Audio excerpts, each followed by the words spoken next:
we will discuss the left part of lecture 8. So first of that I will discuss the one question which sir discussed in the class of advance. तो एक ये था कि एक ये ring को semi circle के form में बेंड कर दिया था, मतलब एक वायर था ऐसा, उसे सेमी सर्कल की फॉर्म में बेंड कर दिया like this in a quarter circle, और उसमें एक बीड फंसा दिया है और वो बीड यहाँ से यहाँ तक जा रहा है। तो इसमें ये पूछा था कि it applied on the wire, it का मतलब है force, it applied on the wire, तो मतलब बीड नहीं वायर पे जो अप्लाई की उस फोर्स की डायरेक्शन बतानी थी। तो देखो इसमें जब ये टॉप मोस्ट पे बीड है तो बीड पर ये वायर ऊपर की तरफ नॉर्मल लगा रहा है और ये बीड बीड बीड इस वायर पर नीचे की तरफ नॉर्मल लगा रहा है। बीड ऑन वायर अब हमने एक ऐसा ही केस पढ़ा था जब ये कटोरे वाला टाइप का कि जब स्लाइटली डिस्प्लेस करते थे तो यहाँ पर आके ये जब यहाँ से ये एंगल 2/3 बनाता था, ये थीटा 2/3 बनाता था, कॉस थीटा 2/3 होता था। तो यहाँ पर आके कांटेक्ट छोड़ देता था, नॉर्मल 0 हो जाती थी। अब इस केस में ये है कि यहाँ पर ये बीड जब इसमें फंसा होगा तो नॉर्मल तो अगर थीटा 2/3 पे तो 0 हो जाएगा, पर ये इसे छोड़ेगा, एयर में नहीं आएगा। तो अब इस बीड को नीचे मोशन इसका इंक्रीजिंग सेंटीमीटर फोर्स नीचे की तरफ बढ़ती जाएगी कर्व्ड, तो एक तरह से तो फिर नॉर्मल बीड पे तो अंदर की तरफ लगेगी और बीड नॉर्मल वायर पे बाहर की तरफ लगाएगा। और जब थीटा इज इक्वल टू 2/3 पर यहाँ पर भी नॉर्मल उस पर 0 हो जाएगी, कॉन्टैक्ट लूज करने वाली कंडीशन हो जाएगी। तो यही इसका ऑप्शन था कि पहले इस पर रेडली मतलब सेंटर के लो रेडली पहले इन्वर्ट लग रही थी, वायर पे पूछा तो सर ने कहा था बच्चे यही कंफ्यूज हो गए थे, उन्हें पता ही नहीं लग रहा था कि किसने किस पर फोर्स पूछा था। तो वायर, तो इसमें लिखा था force it applied on the wire, तो मतलब बीड ने जो वायर पे, तो first radially inwards then radially outwards, तो वही इसका आंसर था। अब हम ये अपना बचा हुआ पार्ट जो और क्वेश्चन सर ने डिस्कस किए थे वो डिस्कस करते हैं। एक ये था कि ये both move together without slipping, ये दो ब्लॉक थे, इसमें बीच में फ्रिक्शन म्यू था, नीचे वाले पे एफ कांस्टेंट फोर्स लग रहा था, तो एक्सेलरेशन आगे था। तो ये तो विदाउट स्लिपिंग जब चल रहे मीन्स फिसली नहीं हो रही है विदाउट स्लिपिंग, तो जो फोर्स एफ का वर्क है वी पे, तो फोर्स तो एफ पे लग रही है। अगर मान लो ये एक्स डिस्प्लेसमेंट आगे है, मतलब विदाउट फिसली मतलब दोनों साथ चल रहे हैं, उन दोनों में आपस में कोई वो नहीं है। तो एफ पे एफ का वर्क ऑन बी पे एफ एक्स, और work done by force F on A तो 0, work done by friction on A तो फ्रिक्शन प्लस एफ एक्स, क्योंकि आगे वाले पे कोई फोर्स नहीं लग रही और वो साथ में भी चल रहा है, तो मतलब वो फ्रिक्शन ही होगा जो उसे आगे ले जा रहा होगा। तो work done by friction plus F X, B पे work done by friction minus F X होगा। अगर आपने पहले पढ़ा होगा तो आपको सब समझ में आ रहा। Net work done by friction is 0।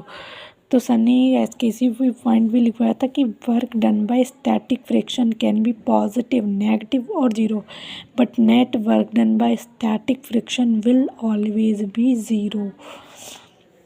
यहाँ पर ही देख लो फिसली का केस नहीं हो रहा है, फिसली नहीं है, तो फिर work done bye static friction will always 0। अगर यही काइनेटिक फ्रिक्शन की बात हुई तो काइनेटिक फ्रिक्शन का भी वर्क पॉजिटिव, नेगेटिव और 0 हो सकता है, but net work done bye will always be negative.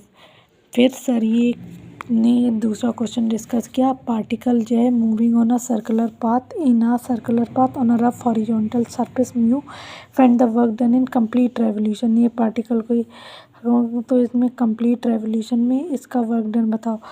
तो जैसे मास 2 kg है, म्यू तो डिस्प्लेसमेंट, हमने सोचा कि सर्कुलर पाथ में नेट डिस्प्लेसमेंट 0 होगा, और फिर मान लीजिए पार्टिकल में रफ हॉरिजॉन्टल तो फ्रिक्शन का वर्क माइनस म्यू mg, और डिस्प्लेसमेंट इसमें नेट 0 है।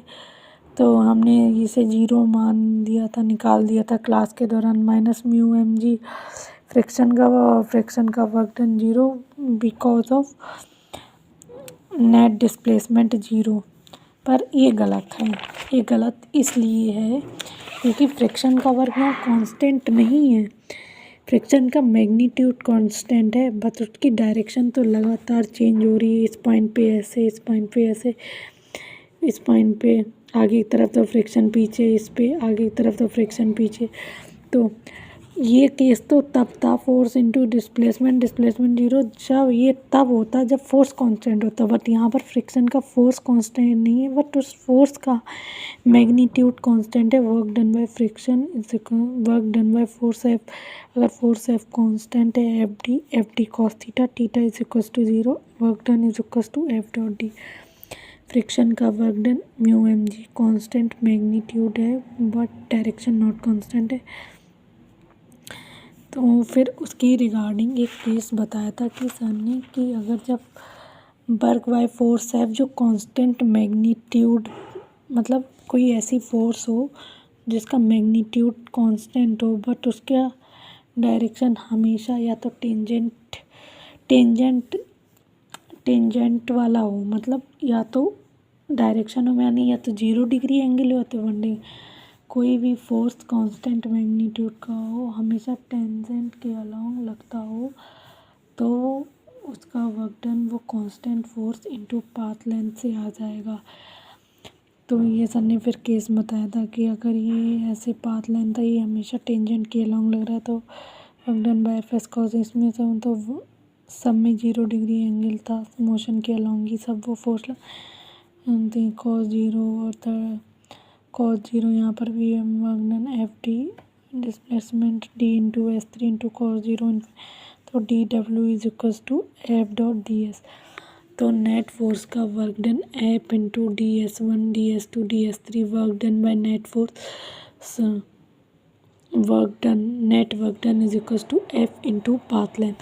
तो work done by force F is equals to plus into path length, जब theta 0 minus into F into path length जब थीटा 180। अगर कोई भी एक फोर्स कांस्टेंट मैग्नीट्यूड का हो, हमेशा टेंजेंट लगता हो। टेंजेंट का मतलब है या तो थीटा 180, मतलब उसी लाइन में लग रहा हो। जैसे फोर्स इधर है तो या तो इधर लग रहा हो या तो इसके पीछे लग रहा हो, पर वो लाइन एक ही है, मतलब टेंजेंट केस, जैसे टेंजेंट होता है ना ऐसे ही। तो इसका friction is the best example. तो इस केस में इसका वर्क डन 0 नहीं होगा, वो minus mu M g into total path length होगा।